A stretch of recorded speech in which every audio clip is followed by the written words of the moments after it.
Hello and welcome back to my channel. आज की video का टाइटल है एविल बिगेट्स एविल एंड।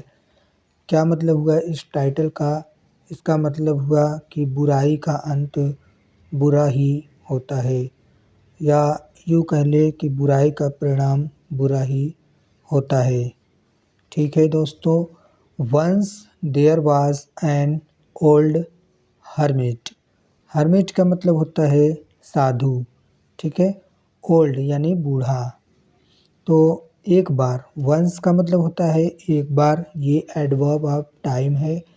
और देयर यहाँ पर डमी वर्ड है, ये सब्जेक्ट को इंट्रोड्यूस करने के लिए यूज किया जाता है, इसका कोई मीनिंग नहीं निकलेगा। Once there was an old hermit, एक बार एक बूढ़ा साधु था। He used to beg alms from the villagers every day. Every day का मतलब होता है प्रत्येक दिन या रोज़। Villagers यानी गांव वालों। ठीक, तो he used to beg alms, वह भिक्षा या भीख मांगा करता था।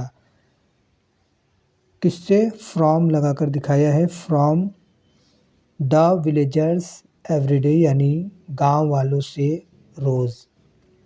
तो रोज़ वह गांव वालों से भिक्षा मांगा करता था। आल्दो ही वाज पुअर, ठीक है, हालांकि वह गरीब था। आल्दो ही वाज पुअर, हालांकि वह गरीब था। येट का मतलब होता है फिर भी he had a habit of sharing his food with the needy people. फिर भी उसकी आदत थी, ही हैड अ हैबिट, उसकी आदत थी क्या? ऑफ शेयरिंग यानी बांटने की, हिज फूड अपने भोजन को। ठीक है, हिज यहाँ पर पजेसिव एडजेक्टिव और फूड नाउन है। विद द नीडी पीपल, किसको? ज़रूरतमंद आदमियों को। ठीक है, उसकी आदत थी ज़रूरतमंद आदमियों को अपना भोजन शेयर करने की या बांटने की। ठीक है, यहाँ तक हो गया मेरा। अब वन डे का मतलब क्या होता है? एक दिन। ये भी एडवर्ब ऑफ टाइम है, एडवर्बल फ्रेज इसको कहते हैं वन डे को। ठीक है, ही रीच्ड, वह पहुँचा, एन ओल्ड वुमन्स हाउस, एक बूढ़ी औरत के घर। ठीक है, यहाँ पर वुमेन्स में एपोस्ट्रोफी एस का यूज किया गया है, इसका मतलब होता है का, के, की। यह संबंध को बताने का काम करता है। तो एक दिन वह एक बूढ़ी औरत के घर पहुंचा। ठीक है, वह कौन? हर्मिट, साधु। ये प्रोनाउन यूज किया गया है इस हर्मिट के लिए। ऑन आस्किंग फॉर आर्म्स यानी भिक्षा मांगने पर, she gave him some leftover food. Leftover food का मतलब होता है छोड़ा हुआ खाना या बचा हुआ भोजन। ठीक है, ऑन आस्किंग यानी मांगने पर, फॉर आर्म्स यानी भिक्षा को, शी गेव उसने दिया। किसने दिया? बूढ़ी औरत ने दिया। किसे? हिम यानी उसे यानी साधु को। क्या? सम लेफ्ट ओवर फूड यानी बचा हुआ कुछ खाना। तो उसने कुछ बचे हुए खाने को उसे दिया। द नेक्स्ट डे, अगले दिन, the hermit again went to her house for food. अगले दिन साधु फिर, अगेन का मतलब होता है फिर या दोबारा, वेंट यानी गया, गो का सेकेंड फॉर्म पास्ट इंडेफिनिट का टेंस। कहाँ गया? टू हर हाउस, उसके घर। यहाँ पर टू प्रेपोजिशन लगा के दिखाया है। ठीक है, फॉर फूड यानी भोजन के लिए। She gave the food with a heavy heart, यानी शी गेव उसने दिया। शी यहाँ पर इस बूढ़ी औरत के लिए आया है, प्रोनाउन है। ठीक है, गिव का सेकेंड फॉर्म पास्ट इंडेफिनिट का टेंस। तो शी गेव उसने दिया द फूड भोजन विद अ हैवी हार्ट यानी भारी मन से या भारी मन के साथ जो है उसने भोजन को दिया। The hermit again came on the third day यानी साधु फिर से आया ऑन द थर्ड डे यानी तीसरे दिन साधु फिर आया।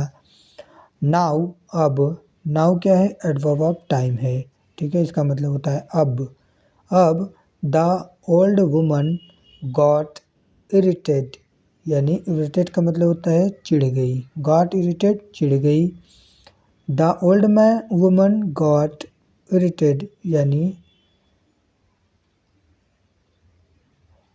इरिटेटेड, ठीक है, इरिटेट का मतलब होता है चिढ़ जाना या खिजला जाना, लेकिन यहाँ पर जो है थर्ड फॉर्म लगा हुआ है, गॉट इरिटेटेड, वो चिढ़ गई। शी मिक्स्ड उसने मिलाया, पॉइजन यानी जहर, कहाँ पे, प्रपोजिशन इन द फूड यानी खाने में उसने क्या कर दिया कि जहर मिला दिया, क्योंकि उसे गुस्सा आ गया, रोज़ रोज़ जो है हर्मिट आ रहा था तो उसने खाने में जहर मिला दिया। And gave it to him और इस खाने को, इट आया है खाने के लिए, और गेव यानी दे दिया, इट यानी इसे, टू हिम उसे यानी उस साधी को ये खाना जहर मिला हुआ दे दिया। अब क्या होता है,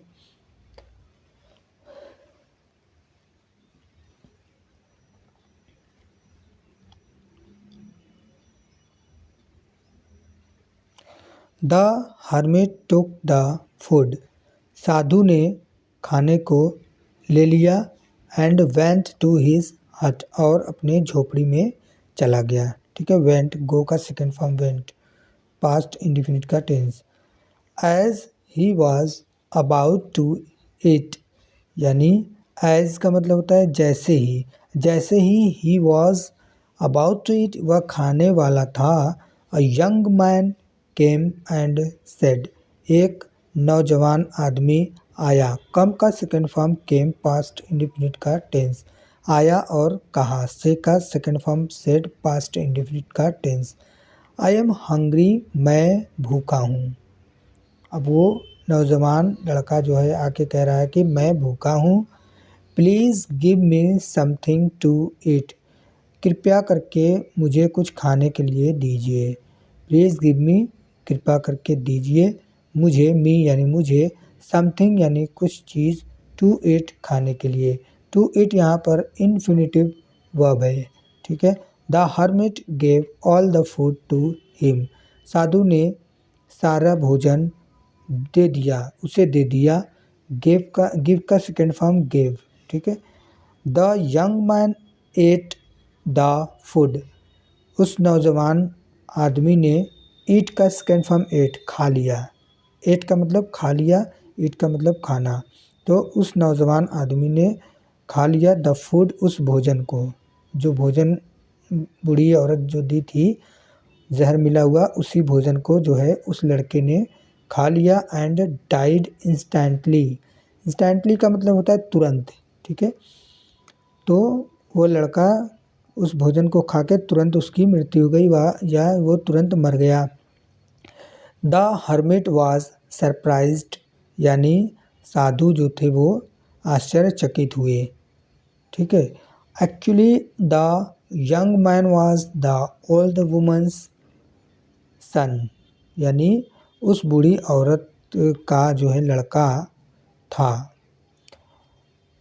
वास्तव में द यंग मैन जो युवा लड़का था, नौजवान आदमी था, वो क्या था, the old man women's son यानी उसी बूढ़ी औरत का जो है लड़का था।